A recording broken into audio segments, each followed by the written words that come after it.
In peer review, there are two roles: the author, who submits a paper for review, and the reviewer, who reads the paper and provides comments.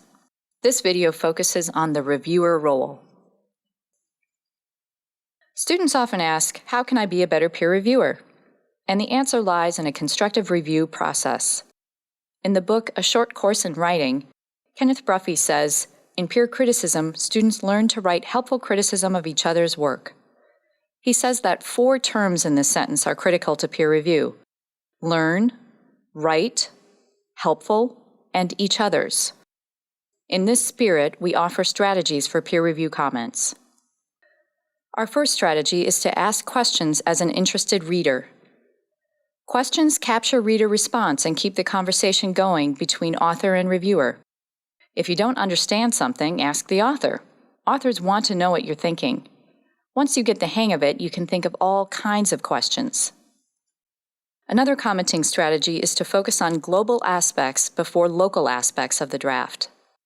Global aspects affect the whole text, which means that as a reviewer, you must read the entire document before making any comments. Reading the whole document will allow you to get a sense of the central goals of the text and ask key questions about purpose, audience, or organization. Local aspects are also important, but save them for last. Local aspects address sentence level and paragraph level items, often referred to as proofreading. They include things like spelling, punctuation, grammar, and word usage. Local aspects are really important for the final edit. But remember, peer review involves both global and local aspects. Global comments are most crucial for helping authors make big changes overall. Local comments are most useful for the final editing stage when attention to detail is needed. Another strategy for reviewer comments is to use the language of assignment criteria. These criteria are often articulated on an assignment sheet or in class.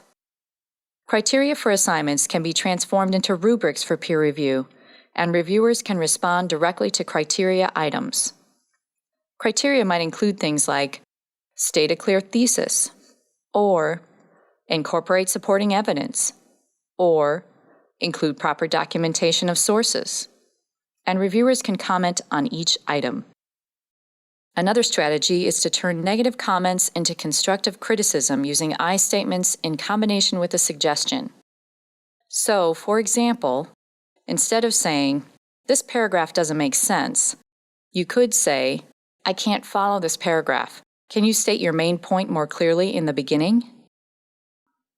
Instead of saying, "This graphic is pointless," you could offer an I statement with a suggestion and say, "I like the information, but don't understand the overall purpose of this graphic. Can you at least provide a title?" Another commenting strategy is to avoid the sounds good comment, or, if you use it, provide a reason.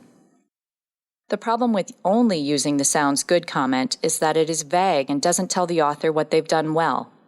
When you want to compliment the author, explain your compliment. Tell them why you like what they've done. Finally, another strategy is to use an endnote. An endnote is a great way to summarize your comments.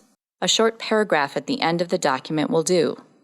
Remember to list your most important comments, questions, and suggestions. The author will thank you. So, let's review. How can you be a better peer reviewer? Ask questions as an interested reader.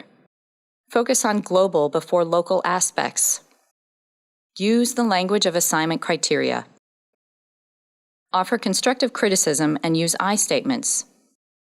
Offer reasons for positive comments. And write an endnote for the author.